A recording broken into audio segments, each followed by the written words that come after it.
Tania l'écoute à Marim, nous reprenons le Perek Lamed Dalet, nous sommes à la page 86 et je vais reprendre à la 7e ligne. Vegam Sharayom Kulo Sheoseg Masa Umatan. Zaken nous apprend dans ce Perek à ne pas nous contenter d'inviter Akadosh Baruch Hu, de faire pour lui une demeure dans ce monde, d'y révéler sa présence par notre seule émouna, notre seule conscience de son existence, de son omniprésence, de sa proximité par rapport à nous, mais de traduire cette émouna sur le terrain. D'abord, c'est la première option que choisissait l'Admor Zaken, c'est celle de l'étude de la Torah. De la même façon que dans le désert, le Mishkan était le Keli, le réceptacle adéquat pour la révélation de la présence de Dieu en pleine puissance, et le Mishkan permettait au Bnei Israël de supporter cette présence de Dieu qui se révélait en pleine puissance dans le Mishkan. Et de la même façon, à notre époque, nous n'avons plus de Mishkan, mais Akadosh Baruch Hu réside dans la Torah. Et c'est pour cela qu'il était tellement important d'étudier la Torah autant que c'était possible pour nous, parce que c'est de cette manière qu'on invite Akadosh Baruch Hu à venir résider auprès de nous. On traduit alors notre émouna sur le terrain de l'étude de la Torah. Alors bien sûr, ça peut s'avérer parfois difficile parce que tout le monde est occupé, on a toujours beaucoup de choses à faire et toutes les occasions et tous les prétextes sont valables pour passer à côté. Et il faut malgré tout faire l'effort d'y arriver même lorsque les journées sont très chargées. Il y avait à l'époque le chassid Rabbi Israël Halevi Levin de la ville de Nevel qui s'occupait chez lui. Ça ne s'appelait pas encore un Bet Rabad, mais ça y ressemblait. C'est un endroit où tout celui qui voulait venir se reposer, prendre une petite collation, pouvait venir, pouvait prendre conseil auprès de Rabbi Israël et lui demander de l'aide, lui demander d'intervenir dans tel ou tel domaine auprès de telle ou telle personne. Et ça l'occupait depuis le matin jusqu'au soir. Son adresse était très connue et donc il était vraiment extrêmement occupé. C'était à l'époque du rabbi précédent et il a un jour été reçu en Yichidut par le rabbi précédent et il se plaignait que ses journées sont tellement chargées. Toute la journée il est occupé et difficilement le soir il arrive à lire Kriyat Shema Shalamita et on ne peut même pas parler d'ouvrir un livre, ni un livre de Nigle, ni un livre de Chassidut. Alors le rabbi l'a écouté, le rabbi précédent l'a écouté. Il lui a dit, et alors, qu'est-ce que tu crois? Que lorsqu'arrive le milieu de la nuit, il est minuit, et tu es libre, c'est justement le moment de s'asseoir pour étudier la Chassidoute. C'est vrai que pendant les premières heures, ça va être difficile. Tu vas sentir beaucoup de fatigue. Mais ensuite, tu vas voir comme, en étudiant, tu recevras davantage d'énergie. Qu'est-ce que tu crois? Tu crois que le moment pour étudier la Torah ou la Chassidoute, c'est lorsque tu as bien mangé, bien dormi, tu as le ventre bien reposé et la tête bien fraîche? Pas du tout. C'est précisément lorsque tu as faim, tu n'as pas encore mangé, tu n'as pas bien dormi. C'est justement là le moment d'apprendre. Il faut savoir ainsi donner la priorité aux choses importantes, même si dans notre vie, on est toujours très occupé. Il y a aussi un chassid du Rabbi Maharash, qui s'appelait Rabbi Ginsburg, qui était vraiment immensément riche. Il possédait une banque, des immeubles, des forêts, des bateaux. Bon, je ne sais pas de quoi était fait son capital, mais il était réputé extrêmement riche. Bien sûr, ça l'occupait beaucoup. Il avait très peu de temps pour étudier la Torah, on va dire quasiment pas, mais il était déjà satisfait de pouvoir assister aux tfilot. Il allait au Bet HaKnesset, à la synagogue, chaque jour. Il pouvait prier avec un minyan, il se contentait de ça. Il n'avait pas le temps d'étudier. Et un jour, il a été reçu par le Rabbi Maharash, et lorsqu'il lui a expliqué comment ces journées s'organisaient, le Rabbi Maharash s'est aperçu qu'il n'avait aucun moment pour étudier la Torah. Alors le Rabbi Maharash lui a dit, « Ah bah, tu es quelqu'un d'intelligent. Dis-moi toi-même, est-ce que c'est comme ça qu'on remercie Akadosh Baruch Hu de t'avoir donné l'épreuve de la richesse plutôt que l'épreuve de la pauvreté? C'est ça ta reconnaissance envers Dieu? » Et Rebaba est sorti de cette iridoute complètement brisé. Il avait beau être immensément riche, il en était complètement brisé et il s'est dit qu'il fallait absolument qu'il fasse quelque chose. Il avait enfin compris que sa situation spirituelle était catastrophique. Le rabbi lui a ouvert les yeux sur sa véritable situation. Alors il a pris la décision qu'il allait tout simplement tout abandonner. Il va tout vendre, il va prendre un melamed, quelqu'un qui va lui enseigner la Torah, et il va passer ses journées à étudier la Torah pour remercier Akadosh Baruch Hu. Il va passer l'intégralité de ses journées à étudier, et l'argent qu'il aura obtenu de la vente de tous ses biens, eh bien ce sera ce qu'on appelle tzedaka shel olamot. Ça veut dire qu'après sa istalkut, une fois qu'il aura quitté ce monde, eh bien ce sera distribué à la tzedaka. Il en a pris la décision et il a voulu en parler au Rabbi Maharash. Alors le Rabbi Maharash a dit, lorsque tu décides d'engager un melamed, quelqu'un qui va t'apprendre la Torah, c'est une très bonne chose. De donner la moitié de ce que tu possèdes, c'est aussi très bien. Mais ça ne suffit pas. Il faut aussi faire tchouva pour le passer. Il ne suffit pas de donner la tzedaka. En plus, donner la tzedaka, il vaut mieux la donner de son vivant, pour que la mitzvah t'apporte que cette mitzvah t'apporte de la vie et de l'énergie, de l'enthousiasme, la vie spirituelle que la mitzvah de la tzedaka doit t'apporter. Mais abandonner complètement tes affaires, ça, ce n'est pas une bonne idée. Alors, Rav Abba a dit au Rabbi Maharash, mais si je continue à avoir des activités professionnelles, je sais ce que ça va être. Je vais être rapidement pris dans l'engrenage et je vais pas pouvoir y arriver. Un cours va sauter et encore un deuxième. Et je sais ce que c'est que le monde des affaires. Alors, le Rabbi Maharash lui a dit, tu peux libérer du temps. Tu n'as qu'à libérer du temps sur le temps qui n'est pas absolument nécessaire pour les affaires. Le temps que l'on passe à dire des dvarim betelim, à dire des paroles futiles, que c'est pas absolument nécessaire pour gérer ses affaires, pour la signature des contrats et la présentation des devis. Et avec ce temps que tu auras libéré, eh bien, ce temps-là, tu vas le consacrer à étudier, à prier. Bien sûr, Rav Abba a fait ce que le Rabbi Maharash lui avait conseillé de faire. Et après quelques mois, il est venu voir le Rabbi, il lui a donné la moitié de toute sa fortune pour que le Rabbi puisse la distribuer à la tzedaka. Mais cette histoire pour nous dire que même si on est très occupé, il faut libérer du temps pour étudier la Torah. C'est de cette manière que l'on va faire pour Akadosh Baruch Hu une demeure auprès de nous. On invite auprès de nous, on invite à résider dans notre maison auprès de nous lorsque l'on va étudier la Torah. Et on peut imaginer que lorsque quelqu'un va étudier la Torah, eh bien, ce n'est pas seulement sa vie qui va être transformée, c'est la vie de tous ceux qui habitent dans la maison dans laquelle Akadosh Baruch Hu est maintenant l'invité.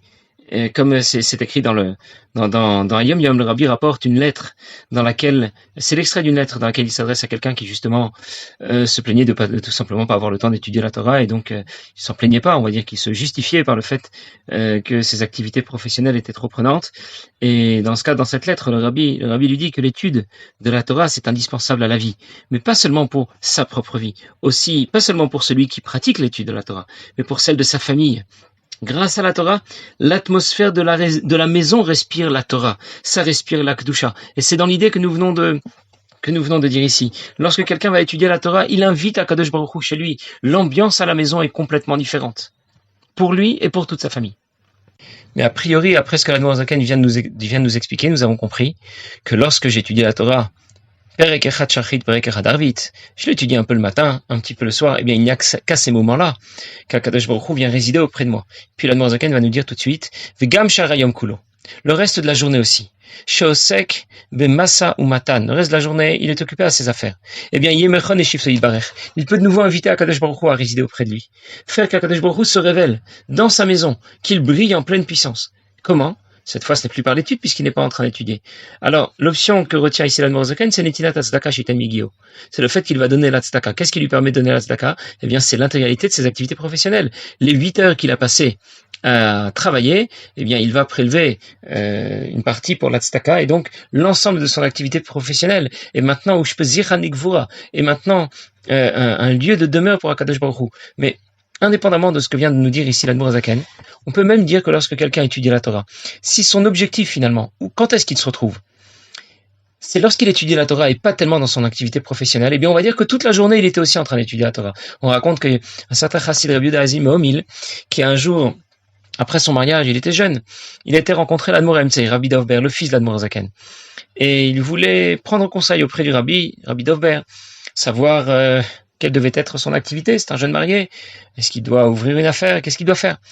Et il y avait beaucoup de monde qui était venu voir le Rabbi et qui se tenait proche du Rabbi.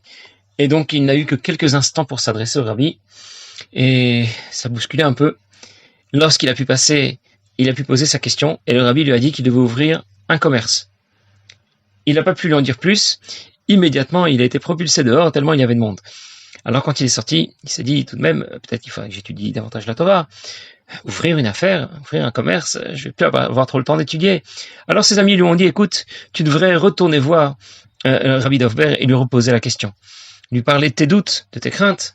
Et après quelques jours, il a de nouveau été voir le Rabbi Dovber, l'Admor Emtsei, Et Rabbi Dovber a tout de suite compris pourquoi est-ce qu'il revenait. Il lui a dit, j'ai l'impression que tu n'as pas bien compris. Tu penses que lorsque tu vas ouvrir une boutique, tu vas ouvrir un commerce, ça ne va pas aller. C'est une option qui ne te convient pas. Tu voudrais plutôt être un melamed. Tu voudrais être un moré, quelqu'un qui va étudier la Torah, enseigner la Torah, qui va être plongé dans l'étude et dans l'enseignement. Eh bien, le Rabbi Dovber, l'Admor Emtsei, lui a dit, tu n'as absolument rien compris. Et effectivement, il comprenait pas. Qu'est-ce que le Rabbi attend de lui? Alors il lui a expliqué. Il lui a dit, il y a une ville qui s'appelle Shklov. C'est une ville qui est réputée. Beaucoup de commerçants s'y trouvent. Mais les commerçants de la ville de Shklov ne vendent pas leurs marchandises à Shklov. Ils se rendent à la grande foire de Leipzig. Pourquoi Leipzig? C'est une grande foire. Cette foire a lieu 9 mois dans l'année, pendant 9 mois continus. Et donc, les commerçants de la ville de Shklov font la route jusqu'à Leipzig pendant 1 mois. 1 mois de trajet, 4 semaines. Et puis ils s'y trouvent là-bas pendant 9 mois, pendant tout le temps que durera la foire. Ils achètent, ils vendent, ils font du commerce. Puis ensuite ils rentrent chez eux. Encore 1 mois de voyage pour le retour. Finalement, ils ne sont à Shklov que pendant 1 seul mois de l'année. Et du coup, on pourrait se poser la question. Pourquoi on les appelle les commerçants de Shklov?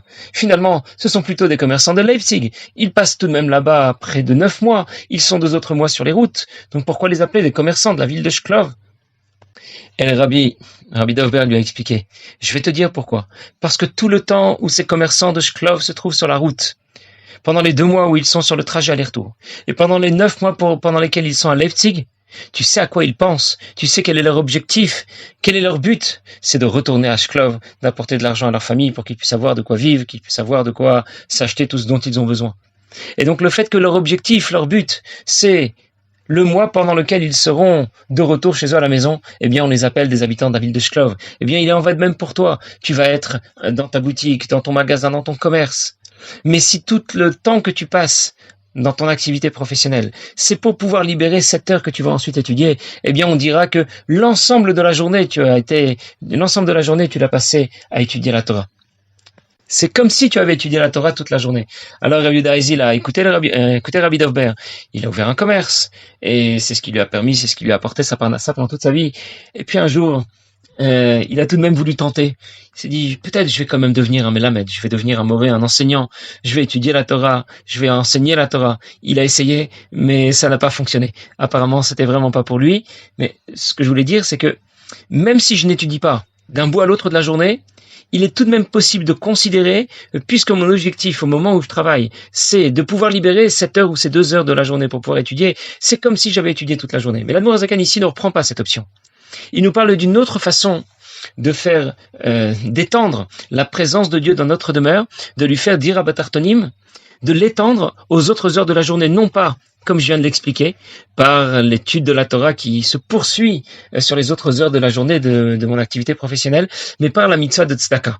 Alors la mitzvah de tzedaka, c'est une mitzvah très particulière. L'Admor HaZaken nous dit tout de suite, Shemi midotav shel HaKadosh Baruch Hu, ma'orach u'mechuleh. Ce n'est pas une mitzvah comme les autres, c'est la mitzvah par excellence. C'est d'ailleurs le terme générique par lequel on désigne une mitzvah. Une mitzvah dans la tzedaka, dans la Gemara, dans les livres, on l'appelle, plutôt, c'est la tzedaka qu'on appelle mitzvah, c'est le terme générique. C'est la mitzvah par excellence. C'est celle que fait Akadosh Baruch Hu. Akadosh Baruch Hu donne ce dont ils ont besoin à tous ceux qui ont besoin de son aide, qui ont besoin de recevoir ce qu'il a à leur apporter. On nous dit dans les Tikkunim, le Tikkun Zohar, c'est écrit que la main droite de Dieu est comparée à la bonté. Quand dans la représentation des Sphirot, dans le divin, le bras droit de Dieu représente la bonté, pour nous dire tout simplement que, voilà, ce sont des considérations séphirotiques, mais c'est pour nous dire tout simplement que c'est son bras droit, ça veut dire c'est quelque chose de majeur, de tout à fait particulier que la mitzvah de tzedaka. C'est bien, je vais donner la tzedaka, mais imaginons que quelqu'un gagne 1000 euros. Il va donner 150 ou 200 euros, au minimum 100 euros, entre 100 et 200 euros. Finalement, il n'a pas travaillé toute la journée pour donner la tzedaka, mais puisqu'une partie de la journée, il l'a passé au moins pardon, pas une partie, il a passé toute la journée à travailler. Et c'est grâce à l'intégralité de ses efforts qu'il va pouvoir donner maintenant la tzedaka, même s'il n'en donne que 20%. Av she'eino noten el ha-chomesh, hare ha-chomesh ma'aleimo kol arba yadot l'Hashem. Eh bien, ce chomesh, ce 5e, va élever les autres 4 5e qu'il va bien sûr garder pour lui. Lorsque l'on offre au Beth Amikdash, juste pour vous donner un exemple, on va offrir au Beth Amikdash un korban au nom de toute l'humanité et pour toute l'humanité, au nom de toute la création. Et qu'est-ce qu'on apporte? Un mouton, avec un peu de farine, un peu de vin, un peu de sel. On va dire, c'est ça le cadeau que la création apporte à Kadosh Baruch Hu. C'est qu'en vérité, le mouton, c'est le représentant du règne animal. La farine, c'est le représentant du règne végétal. Le sel, c'est le représentant du règne minéral. Le Kohen qui va faire la shrita à l'animal, c'est le représentant de l'homme, de l'humanité. Eh bien, lorsque tout cela se rassemble dans la cour du Beth Amikdash, et le Kohen va faire la shrita à l'animal, il va le découper comme le veut la halacha, et il va le faire brûler sur le misbéach, le korban qu'on apportait tous les matins au Beth Amikdash, en accompagnant d'un peu de farine, et un peu de sel, et un peu de vin qu'on va verser sur le côté du misbéach. Eh bien, c'est l'ensemble du minéral, du végétal, de l'animal et de l'homme qui vont s'élever vers Akadosh Baruch Hu, Korban Milachon Kiruv, qui se rapproche d'Akadosh Baruch Hu, parce que ce sont les représentants de ces différents domaines de la création. Eh bien, ici aussi, même si je n'ai donné que 20% de mes revenus, de mes bénéfices plutôt à la tzedaka, mais ces 20% sont les représentants de l'ensemble de mes revenus, et dans ce cas, c'est l'ensemble de mon activité professionnelle qui rejoint Akadosh Baruch Hu, et j'en fais une demeure pour lui. Alors il se révèle, pas seulement chez moi au moment où je suis en train d'étudier la Torah, mais même lorsque je suis à mon travail, l'iyot mechon et shifto yitbarer, et alors Dieu résidera pas seulement auprès de moi lorsque je vais avoir Mouna qu'il est présent auprès de moi, pas seulement lorsque je vais étudier la Torah, mais même lorsque je vais être à mon travail et pratiquer la mitzvah de tzedaka, eh bien là aussi je lui aurai fait une demeure, mais cette fois permanente tout au long de la journée. Bien, nous terminerons le Pérec la prochaine fois. Passez une bonne journée.